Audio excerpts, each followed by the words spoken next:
Now, obviously, there's things that they're looking for. That's why they went in and did the raid.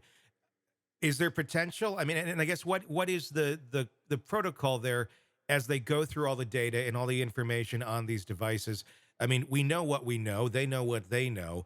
Let's say they find some more stuff that they weren't even expecting to find that is evidence of other crimes. Is that all fair game as well, even if they just happen to come across it when looking for something else?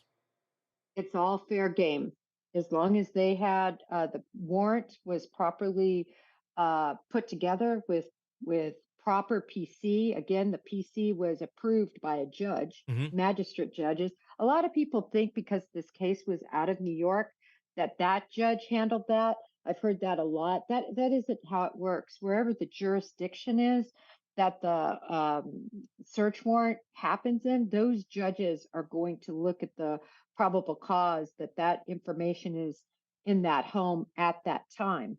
And so you really had two separate magistrate judges in two separate jurisdictions signing off on these warrants. So as long as everything was done proper and legal, anything found as a fruit of that information that you collected that would be evidentiary toward another crime Hmm. is fair game. Be very interesting to see what they find beyond digital evidence. What do you think they be looking for, and why in the residences of Diddy?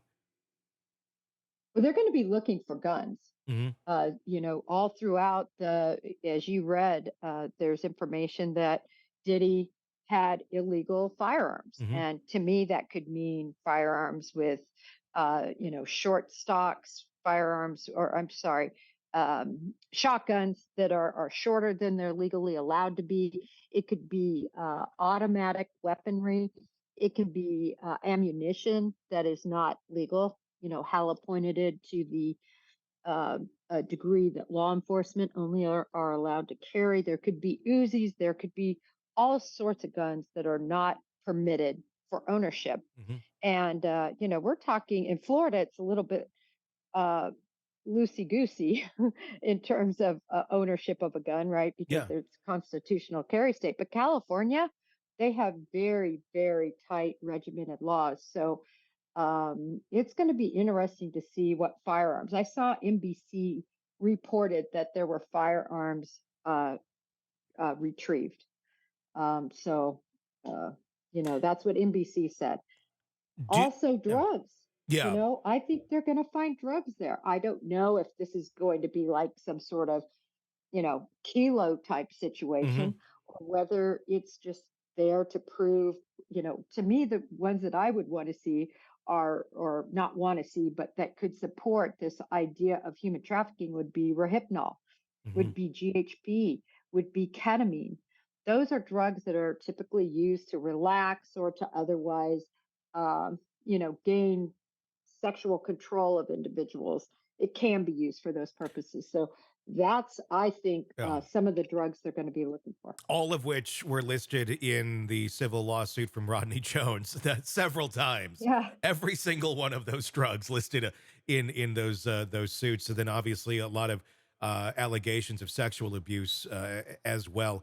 Uh, do you think they're going to try and take him down on firearms charges initially, and have more time for the investigation into the sex trafficking or drug charges initially, just to get him in? Those seem like kind of the low hanging fruit and pretty easy to prove. Like, you got these guns, you had these drugs. There's no question about it. We want to dig deeper into the sex thing and see how far we can get these tendrils and however many other people we can get.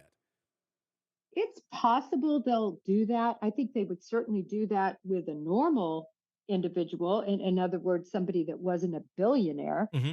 But I don't think Diddy is running. I don't Hmm. think they really have to worry about him, leaving the country and trying to seek refuge someplace else. I think he's going to fight it. He's got millions of dollars to fight it. And I think that's what he'll do. Yeah. So, for that reason, I think they're less concerned with a runner. Hmm. And so they can take their time to properly put together their case. I think they'll also, nobody's really talking about this, but they're going to bring in IRS. I would have Hmm. IRS all over this Yeah. to see what money transactions are going on, what's been claimed, what hasn't. IRS has huge teeth Yeah. huge. And I also think that they're going to be looking at and interviewing, if they haven't already, Usher and Bieber. I mean, these are two kids at the time that lived with him. I mean, the bizarre tapes we've seen. I just, I think that if anything happened with them, Yeah. that's going to be a very strong, uh, in support of this case against him. Yeah, very, very much so. We've seen so many bizarre videos that have come out with him with kids. We've seen the Bieber, we've seen the Usher, that interview on Howard Stern. Some of the videos I've seen, though, are even more bizarre. These are not celebrity children that are in some of these. They seem to be children that he got off the street, and then he's sitting there, and there's a bunch of his posse around him, and they're celebrating that they've rescued this person, and it's all about Diddy. It's all about what I did, what he did, and it's all this me, me, me, me, me. But look at you, you're safe now. I remember one where it was saying, say your name to the camera, and he's documenting all this and putting it all out there on social media. And the little girl says her name. She's probably like 10 or 11 years old, and she says her own last name. And she says, no, no, no. What's your last name now? Combs. He's like convincing her that he's adopted her. And I can't imagine it's as easy as you pick a kid off the street and suddenly they're adopted. I'm wondering, who are these kids and what happened to these kids? Because he brags about them. I don't know that he truly adopted any of them, but that in itself is leading to 1,000 other questions. It is leading to a lot of questions.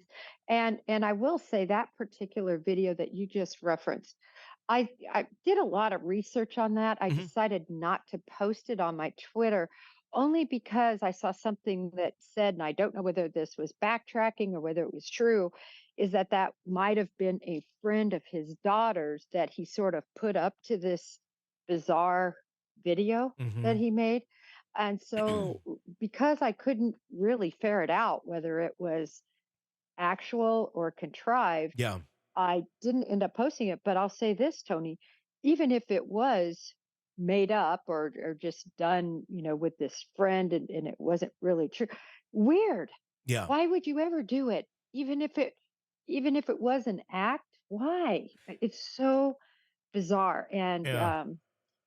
it looks bad. I, It looks bad. I wonder if the answer to that question is drugs.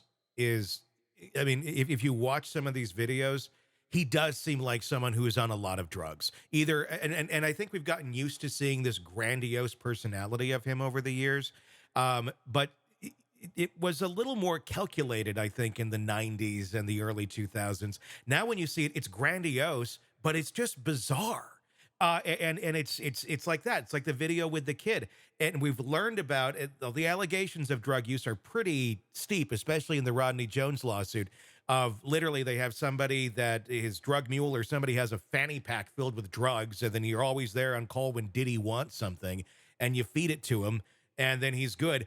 I'm wondering how much of this horrible behavior and this descent into madness is a result of that, a result of your heyday, your bad boy records days. That's all in the past now. You're trying to come off of this high and still maintain something, and you're not able to get there. What do you turn to? Well, you got all the money in the world, drugs. And I'm wondering how much of that behavior has been influenced by consistently being an addict. I think it's such a great point. I don't know if you saw one of his recent releases where he says he's going to get a phone and everyone can call into the phone, and because he's starting a new era and he's going to Mm, be doing some good things or something. This yeah. is what he says. And when I was listening to that, that's exactly the impression I had, is somebody who is not truly in touch anymore. Hmm. Um, just ridiculous. And that's those sorts of videos have been going on forever, as you just mentioned. Yeah. So I agree in these cases with a lot of these individuals when they're using. And did you see the pictures of him in LA, by the way? Not Yes. to At a digress. He's buffet of some huge. sort. Oh yeah, he's huge, and I think that also can be a sign, obviously, right, when somebody is completely emaciated or when somebody gets very heavy. those are physical indications of possible, just saying possible, extreme use of drugs. But I think more importantly are his actions, his videos, his words that he says. Wow. Yeah. It is that. That's it. Wow is the way to describe this. And I think we're going to continue to say that for probably years to come as this continues to get unwound. Hey, it's Tony Brueski. If you like the podcast, be sure to like, subscribe, and press that bell so you don't miss any of our updates on the cases we're following for you right here at the Hidden Killers podcast from True Crime Today. And thanks